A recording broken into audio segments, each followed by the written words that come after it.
Hi, my name is Shelley Belcourt from shelleybelcourt.com. You know, too many people come to me saying my ad accounts are getting banned. It does not have to be this way, guys. So in this series, this is part 2 of the series of Don't Get Banned. Today's post, we're going to be talking about the number 1 rule, which is follow the rules. Okay, they're actually all there for us to follow, and we just need to be aware of them, understand them, and just if we adhere to them, we're absolutely fine.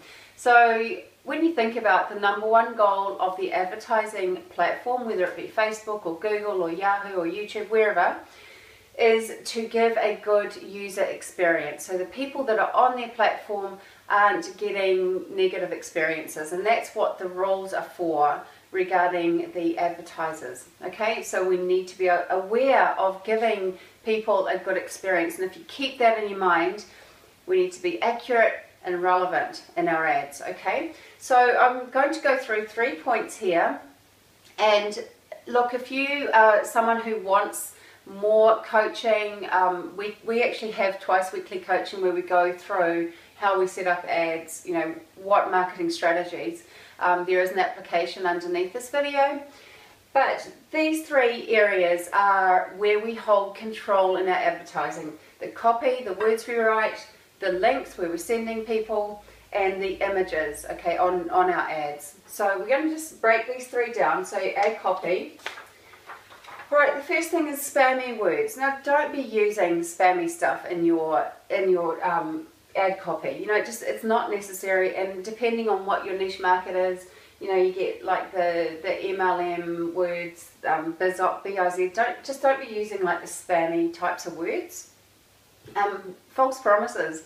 It's not necessary. If your product, your service is good enough, then you just tell people what it's about. Okay, you don't have to make false promises.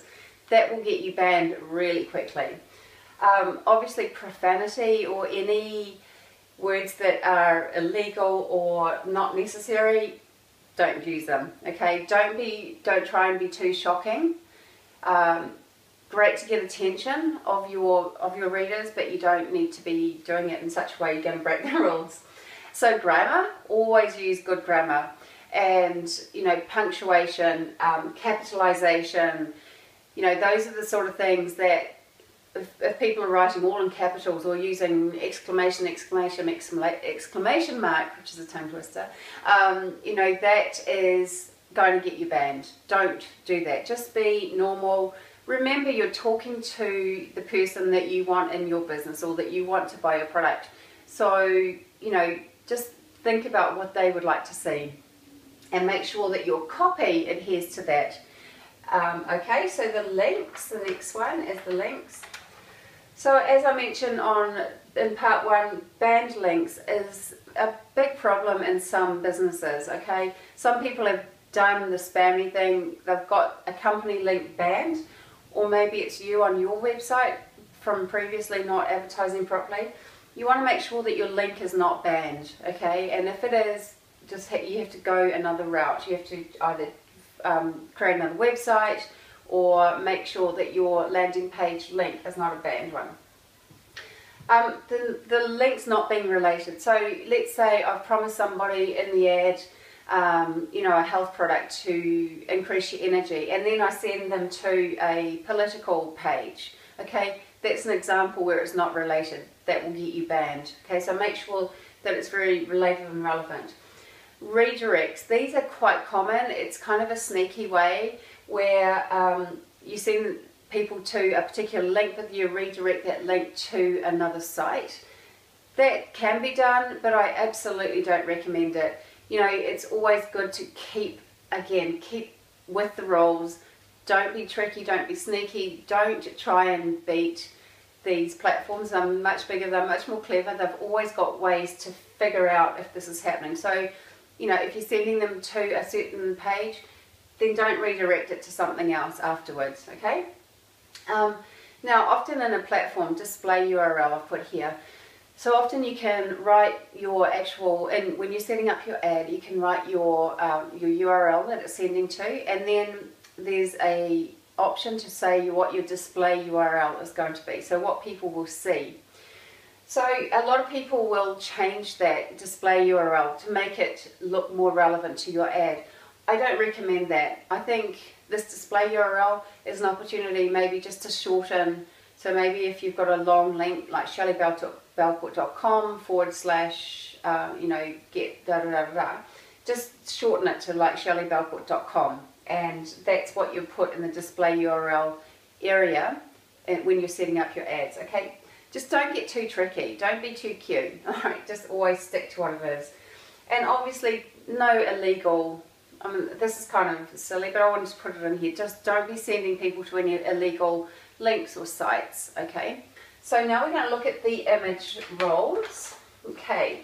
So the first one I've got here is logos. Now, whether it be particularly the logo of the platform that you're using, or it may be your company logo, it may be someone else's company logo, they all tend to be red flags. Particularly, like for example, if you're advertising on Facebook, they're very clear. You cannot put the F in the little blue box, or anything that looks like a Facebook logo cannot go on an advertising image on their platform. And a lot of the other platforms are the same. Instagram, you can't have any logos or text for that matter. These all kind of relate.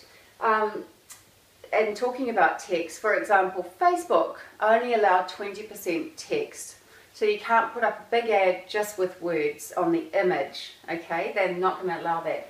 I have got a training where you can check the percentage of text on your image, and I'll link it to that underneath here.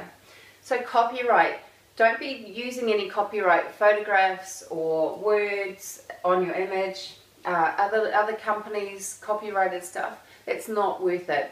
Okay, these raise red flags and definitely can be the cause of you getting banned. It's just not worth it. The relevance, make your image relevant. So, let's say you've got, there's a picture and there's a beautiful blonde on the beach, which I see all the time.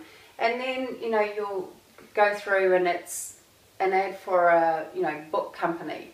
Well, where's the relevance there? Keep it relevant. It's great to get people's attention, but if you want them to take action on the other side, then that's what these platforms are looking at. They're looking at the user experience. Remember, the number one rule, the reason that these rules are set up is for the user experience. So make sure it's relevant. And again, legal, same kind of thing. Make sure it's legal. Don't be using any images that flout the rules, any rules of anybody, and they're very clear. And look, I'm going to actually put the guidelines of the common platforms underneath this video, and you can actually just read through. The fact is, guys, is that what I've told you is kind of like the outline. These are the general rules you need to be following, but the specifics can and do change at any time, and they don't always notify you of the changes. So it's your responsibility as the advertiser to keep up to date with the changes. If you are following these guidelines, so you generally should be right. And like I said, I will put the links to the particular platforms guidelines underneath here. So if you are someone who wants to know more about these things, you've got two options. The first one is you can contact support of the advertising platform. So you can contact Facebook or contact Google, and good luck with that. Sometimes they reply, sometimes they don't. But if you do want to do more coaching, we do run twice weekly coaching sessions where we talk through and we can show examples of exactly what we're doing. Then there's an application for that underneath this video. Other than that, I hope you've enjoyed this. Follow the rules again, and it should keep you out of trouble. So my name is Shelley Belcourt. Have a fantastic day.